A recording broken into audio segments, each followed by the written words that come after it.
안녕하세요. 스타라이트의 엘입니다. 반갑습니다, 여러분.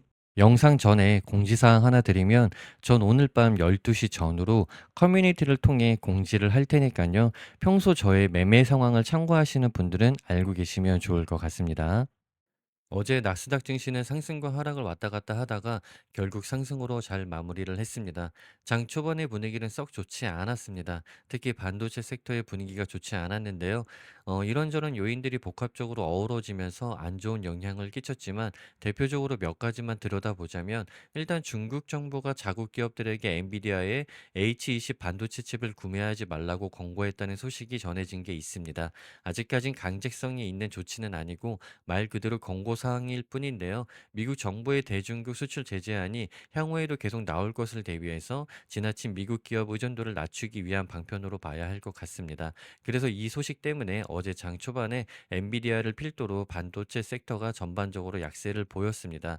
특히 엔비디아도 엔비디아지만 마이크론이 크게 하락을 했었는데요. 이유는 이번에 중국이 직접적으로 불편함을 드러내고 있는 엔비디아의 H20에 마이크론의 HBM이 들어가기 때문이라고 보시면 될 것 같습니다. 그리고 어제 스텔란티스 빨 악재도 한몫을 했을 수 있습니다. 스텔란티스가 미국과 중국에서의 경쟁 심화로 이익 전망을 하향했다는 소식에 주가가 10% 넘게 폭락을 했는데요. 다른 자동차 기업들 역시 마찬가지로 지난 9월 한 달 동안은 다른 달에 비해 영업일도 짧았다는 핑계를 대면서 안 좋은 소리를 내자 자동차 주들이 전체적으로 하락을 했고요. 이렇게 되면 문제가 자동차에 들어가는 반도체를 주력으로 삼고 있는 NXP 컨덕터와 온세미 컨덕터 역시 안 좋은 영향을 받을 수 있는 부분입니다. 특히 저 둘은 비중이 그렇게 크진 않지만 반도체 지수의 대표 구성 종목이기 때문에 이런저런 상황들이 다 안 좋게 어우러지면서 어제 반도체 섹터는 장 초반부터 안 좋은 모습을 보였습니다. 그런데 시간이 갈수록 나스닥 증시는 결국 플러스로 전환을 했고요. 반도체 섹터 역시 하락폭을 꽤 회복하면서 변동성이 매우 큰 반도체 섹터 치고는 사실상 보합권에서 마무리를 했다고 봐도 될 정도였습니다. 심지어 엔비디아는 아주 약간이지만 플러스로 전환하며 끝이 났습니다. 그럼 시장이 어떻게 회복을 했는지 보자면요. 일단 파월 의장이 어제 있었던 전미 실물 경제학회 연설에서 인플레 완화와 경기에 대해 동시에 강한 자신감을 보여주면서 금리 인하를 서두르진 않을 것이라는 발언을 했습니다. 해당 발언과 함께 패드워치에서는 다음 FOMC에서 50bp 금리 인하 확률을 급격히 떨어뜨렸는데 이제 시장이 이 부분에 있어서 그동안 50bp 인하를 하는 줄 알고 기대에 미치지 못해서 실망하고 매도 물량을 막 쏟아낸 게 아니라 시장은 반대로 경기가 그만큼 좋다는 거구나. 다행이다. 인플레도 잘 잡혀가는데 경기까지 좋다면 주식을 사야지라는 분위기가 되면서 장 막판으로 갈수록 매수세가 강하게 들어오면서 결국 상승으로 마무리할 수 있었습니다. 그리고 또 이런 부분도 있는 것 같아요. 중국 기업들이 엔비디아의 H20을 앞으로 영원히 사지 못하게 된다고 해도 어차피 H20은 엔비디아 전체 매출에서 차지하는 비중이 그렇게 높진 않습니다. 물론 H20까지 팔면 당연히 더 좋기는 하겠죠. 돈은 많이 벌면 벌수록 좋은 거니까. 근데 설령 중국 시장이 날아간다 해도 지금 엔비디아는 기업이며 국가며 여기저기서 엔비디아 칩을 사겠다는 곳들이 워낙 많고요. 말 그대로 없어서 못 파는 상황이기 때문에 이번 중국의 조치 역시 그냥 단기적인 이슈로 봐야 하지 않나라는 생각이 듭니다.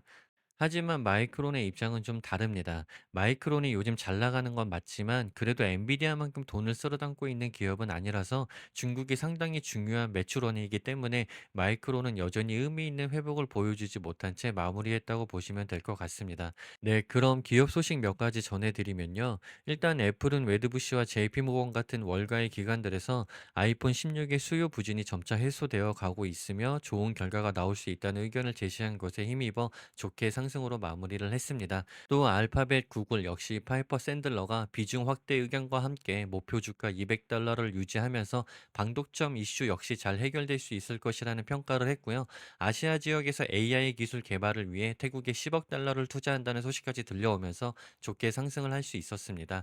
그리고 아마존은 어제 빅테크 기업 중에 유일하게 하락으로 마무리를 했는데요. 지난주 CEO 앤드류지 씨가 직원들에게 재택근무를 종료하고 사무실로 돌아오라고 권고를 한 것에 직원들의 투자자들의 불만이 크다는 소식이 전해지며 주가 역시 안 좋은 영향을 받았습니다. 확실히 아마존은 빅테크 기업 중에 이례적으로 워낙 고용 인원이 많은 기업이라 그런지 그만큼 직원들과의 트러블도 많이 생기고 늘 직원들과의 기싸움으로 고생을 많이 하는 것 같습니다.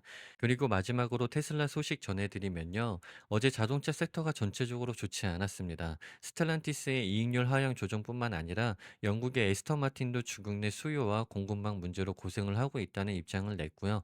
또 최근에는 그 유명한 독일의 폭스바겐도 안 좋다는 소식이 계속 들려오고 있습니다. 또 벤츠랑 BMW가 최근 중국에서의 부진으로 목표치를 낮추고 있는 상황입니다. 굉장히 전반적으로 분위기가 안 좋은데요. 그러나 테슬라는 어제 주가가 타격을 받기는커녕 오히려 좋게 상승으로 끝났는데요. 이건 왜 그랬냐면 테슬라가 완전 자율주행 기술을 과대 광고하면서 주가 조작에 사용했다는 혐의로 걸려있던 소송건이 있었는데요. 근데 이 소송에서 승소했다는 소식이 들려왔습니다. 이건 굉장히 다행스러운 부분인데 만약에 여기서 패소를 했다면 지금 자율주행 기술 하나 말고는 딱히 큰 마케팅 포인트가 존재하지 않는 테슬라가 큰 타격을 받을 뻔했는데 굉장히 다행스러운 부분이고요. 그리고 이것과 더불어 세미트럭에 완전 자율주행이 장착될 수 있다는 소식과 곧 발표하는 로보택시 이벤트에 대한 기대감에 힘입어 어제 자동차 섹터가 전반적으로 좋지 않았음에도 불구하고 테슬라는 주가 방어를 잘하면서 상승으로 마무리할 수 있었습니다. 우리가 200불대에서 강력하게 매수했었던 테슬라는 저는 한 270불 선에서 분할 매도를 진행할 것 같습니다. 이 부분에 대해선 다음 영상에서 자세히 다루도록 하고요.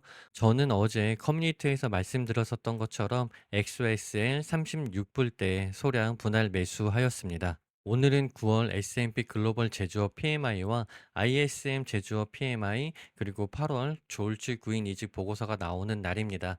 저는 오늘도 지표와 시장 분위기를 잘 살펴서 12시 전후로 커뮤니티를 통해 공지하도록 하겠습니다. 감사합니다. 미국 주식을 좀 쉽게 접근하고 투자할 수 있는 영상을 만들 수 있게 여러분의 좋아요와 구독 부탁드리겠습니다. 감사합니다.